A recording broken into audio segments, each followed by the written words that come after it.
Lentner Csaba közgazdász, egyetemi tanár a vendégünk a beszélgetésben. Jó estét kívánok! Jó estét kívánok!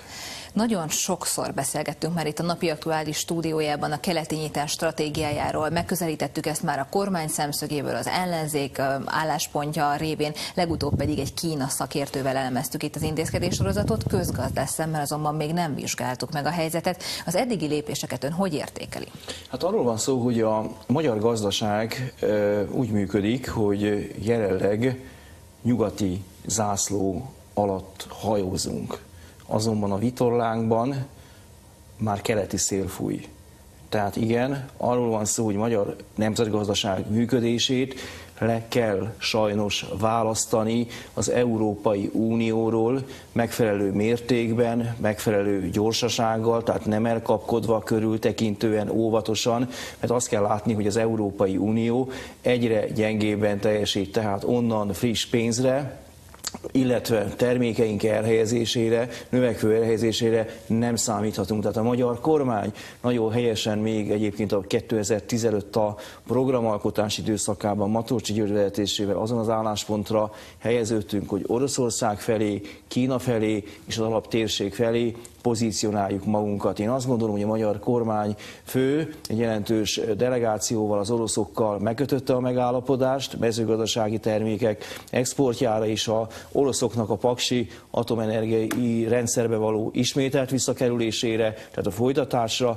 Kínával megkötötte a megállapodást, és hát azt gondolom, hogy ennek a ciklusnak a méltó megkoronázása lehetne, hogyha az arab térségben is hasonló léptékű beruházási, finanszírozási megállapodás jönne létre. Tehát akkor ön azt mondja, azt hiszem ki a szavaiból, hogy a kormány ugye úgy vélekedik, hogy nyugati tartás, keleti nyitás, de akkor ön inkább azt mondja, hogy nem baj, nem gond, hogyha eltoljuk ezt a vonalat, ezt az egyensúlyt egy kicsit kelet felé. El kell toljuk, tehát az Európai Uniónak a gazdasági növekedése megingott, pénzügyi instabilitása fokozódik, és hát azt kell látni, hogy az Európai Unió Magyarországtól az elmúlt 25 évben, ugye előtt az Unió, előtt az Európai Gazdasági Közösség megkövetelte azt, hogy Magyarország milyen gazdaságpolitikát alkalmazzon. Az Európai Unió jellemzője, hogy hát gazdasági teljesítményekbe, szabályokba, az állam szerepének a leépítetésével lényegében a magyar átalakuló gazdaságot egy neoliberális rendszerbe tolta bele. Most azokkal, akikkel most kötünk szerződéseket, a kínaiak, oroszok, arabok nem szólnak bele a velük együttműködő országoknak a gazdaságpolitikájába. Viszont piac van ott még számunkra? Kérdezem ezt azért, mert hogyha például csak Kínát tekintjük, amely ennek a keleti nyitásnak a fő pillérét jelenti, Kínával mindenki üzletelni akar, az amerikaiaktól kezdve, az angolokon át, a franciákig mindenki. Van még ott nekünk bármiféle piac? Nézze, Orbán Viktor látogatására 2014. január 31-e után került sor.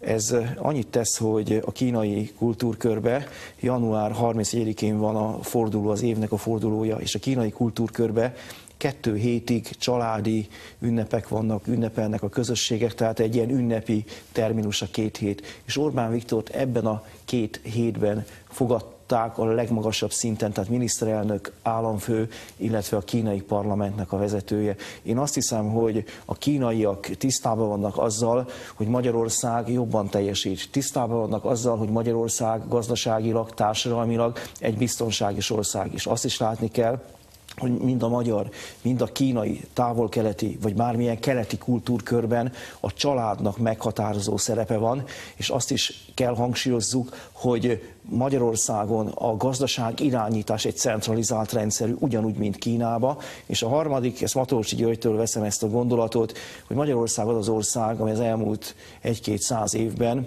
sikeres gazdaságpolitikát hosszabb távon még nem tudott megvalósítani. Tehát magyarul nyitottak vagyunk, sőt rákényszerülünk arra, hogy most is 20 év után valamilyen másfajta, más orientációjú gazdaságpolitikával kísérletezzünk, illetve folytassunk. Számunkra a gazdasági függetlenség elengedhetetlen. Hogyha 20-25 év után, vagy ha veszem a 40 éves szovjet rendszer után, ha egy olyan kereskedelmi partnerre lelünk, aki nem szól bele a magyar gazdasági kormányzásba, nem szól bele a társadalmi életünkbe, én azt hiszem, hogy azzal a külgazdasági stratégiai partnerrel nekünk együtt kell működnünk. De mi a garancia arra, hogy ez meg fog valósulni? Amikor az Európai Unióhoz csatlakoztunk 2004-ben, már akkor is az volt a közösségnek a jelmondata, hogy egyesülve a sokféleségben. Szerintem se ön, se én, se a nézők, se a szakemberek nem számoltak azzal, hogy az Európai Unió ilyen mértékben bele fog majd szólni, akár a stratégiai partnerség révén, akár a különböző jogszabályok révén a szabályozásunkba. Mi a garancia arra, hogy például mondjuk az oroszok vagy a kínaiak nem követelnek majd hasonlókat rajtunk? Nézd, az a garancia, hogy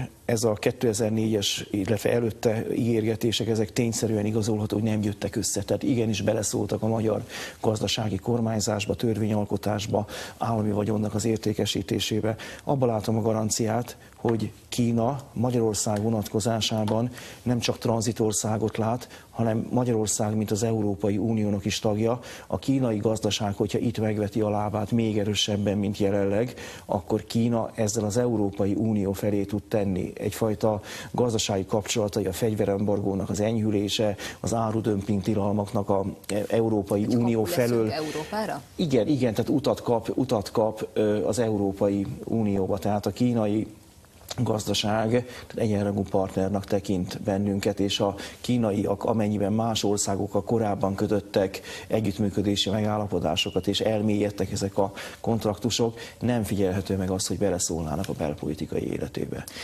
És itt van, bocsánat, a legmagasabb kínai diaszpóra Közép-Kelet-Európában. Itt a legintenzívebb a kínaiaknak a külföldi működő tőke befektetés tömegük. Tehát ez nem máról holnapra alakult ki ez a rendszer, tehát Kína Magyarországra nem csak földrajzi, nem csak tranzitország szempontjából, hanem egy olyan térségre tekint, ahol a gazdasági teljesítmények fokozhatók, és egyfajta képpen északra, nyugatra, Dél-Kelet-Európába könnyebben rajtunk keresztül eljutnak. Egyetlen egy percünk van már, az eddigi intézkedéseket fordítsuk le a hétköznapi emberek nyelvére.